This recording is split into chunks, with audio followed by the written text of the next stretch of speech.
दिल्ली में ऑक्सीजन संकट पर हाईकोर्ट से लगातार फटकार खा रही केंद्र सरकार अफसरों को अवमानना के नोटिस पर सुप्रीम कोर्ट चली गई है। अदालत ने अफसरों के नोटिस पर स्टे लगा दिया है, लेकिन केंद्र सरकार से दिल्ली को 700 मीट्रिक टन ऑक्सीजन सुनिश्चित करने का ब्लूप्रिंट मांग लिया है। सवाल यही कि केंद्र दिल्ली के लिए 700 मीट्रिक टन ऑक्सीजन कहां से लाएगा।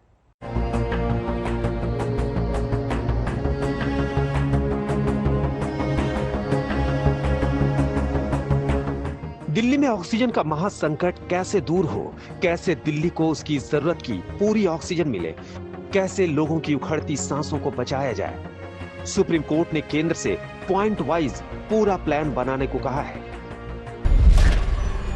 कि दिल्ली को रोजाना 700 मीट्रिक टन ऑक्सीजन कैसे मिलेगी, कहां से ऑक्सीजन आएगी, कैसे सप्लाई सुनिश्चित होगी। कोर्ट ने केंद्र के अफसरों और दिल्ली के अफसरों से आपस में मीटिंग करने को कहा और गुरुवार को सुबह 10:30 बजे कोर्ट के सामने पूरा खाका रखने को कहा है। दिल्ली हाईकोर्ट से फटकार सुनने के बाद केंद्र सरकार सुप्रीम कोर्ट में नमाज छुड़वाने आई थी। नमाज तो छूटी, लेकिन रोजे गले पड़े रहे। सुप्रीम कोर्ट ने साफ कहा है कि जिन दो अधिकारियों के खिलाफ अवमानना की कार्रवाई करने की बात हाईकोर्ट ने कही थी, उस पर तो रोक लगा दी, लेकिन केंद्र सरकार गुरुवार सुबह 10:30 बजे तक उसे सुप्रीम कोर्ट को यह बताना पड़ेगा कि दिल्ली के 700 मीट्रिक टन ऑक्सीजन की सप्लाई के लिए उसकी कार्य योजना क्या है। केंद्र सरकार हाईकोर्ट के नोटिस के खिलाफ सुप्रीम कोर्ट गई थी, जिसमें उसके दो अफसरों पर अवमानना की तलवार लटकी थी। सुप्रीम कोर्ट ने यह तो कह दिया कि अफसरों को जेल में डालने से ऑक्सीजन की समस्या हल नहीं होगी, लेकिन हाईकोर्ट ने दिल्ली को 700 मीट्रिक टन ऑक्सीजन मुहैया कराने का जो आदेश केंद्र सरकार को दिया था, उसमें सुप्रीम कोर्ट ने कोई बदलाव नहीं किया और केंद्र सरकार से दिल्ली को रोजाना 700 मीट्रिक टन ऑक्सीजन की सप्लाई सुनिश्चित करने को कहा।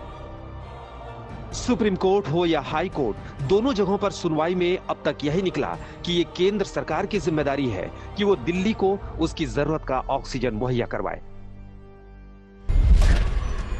सुप्रीम कोर्ट में केंद्र सरकार की दलीलें ये थी कि दिल्ली को रोजाना 700 मीट्रिक टन ऑक्सीजन की जरूरत नहीं है। 700 मीट्रिक टन ऑक्सीजन की डिमांड सही नहीं है। इसके अलावा देश भर में बेड्स के हिसाब से राज्यों को ऑक्सीजन उपलब्ध करवाई जा रही है। केंद्र ने सभी उपाय कर लिए और 9000 मीट्रिक टन ऑक्सीजन की उपलब्धता सुनिश्चित की है। केंद्र की तीसरी दलील ये थी कि मुंबई में जब 92,000 केस रोज आ रहे थे, तब भी वहां 275 मीट्रिक टन से भी कम ऑक्सीजन पर काम चल रहा था।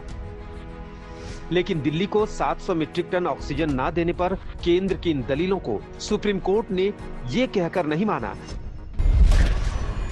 कि दिल्ली के हालात से कोर्ट बेखबर नहीं है, वो भी दिल्ली में ही रहते हैं। सभी जिस तरह से असहाय हैं और ये अंदाजा लगाया जा सकता है कि आम लोगों पर क्या बीत रही हो। सुप्रीम कोर्ट ने केंद्र सरकार से बेड्स के आधार पर राज्यों को ऑक्सीजन उपलब्ध कराने के फॉर्मूले पर मौजूदा हालात में फिर से विचार करने को कहा है। कोर्ट ने यह भी कहा कि केंद्र और दिल्ली के अफसर अगले 3 दिन में मुंबई महानगर पालिका के अफसरों से बात करें और पूछें कि उन्होंने मुंबई में ऑक्सीजन संकट को कैसे मैनेज किया और इस अनुभव में दिल्ली में सप्लाई सुनिश्चित की जाए। सुप्रीम कोर्ट ने 3 बड़ी बातें और कही हैं। एक बात ये कि कोरोना के जो मरीज घरों पर हैं और अस्पतालों पर बोझ नहीं बढ़ा रहे, उनको ऑक्सीजन मुहैया कराने पर भी ध्यान देना होगा। और दूसरी बात ये कि दिल्ली में ऑक्सीजन की सप्लाई के लिए विशेषज्ञों की एक कमेटी बनाई जा सकती है, जिसमें प्राइवेट डॉक्टर भी हो सकते हैं। और तीसरी बड़ी बात ये कि केंद्र के अफसरों पर हाईकोर्ट की अवमानना की कार्रवाई रोकने का ये कतई मतलब नहीं है कि हाईकोर्ट को दिल्ली के हालात पर सुनवाई करने से रोका गया है। हाईकोर्ट सुनवाई करती रहेगी। यह भी कहा है कि आपसी सूझबूझ और समझदारी के साथ सभी सरकारें हाथ मिलाकर चलें तो बढ़िया होगा। अब देखते हैं केंद्र सरकार कौन सा अलादीन का चिराग लेकर आती है, जिसमें वो बताएगी कि आखिर दिल्ली में 700 मीट्रिक टन ऑक्सीजन की आपूर्ति कैसे सुनिश्चित की जाए। कैमरामैन सत्येंद्र सिंह भाटी के साथ संजय शर्मा, दिल्ली आज तक।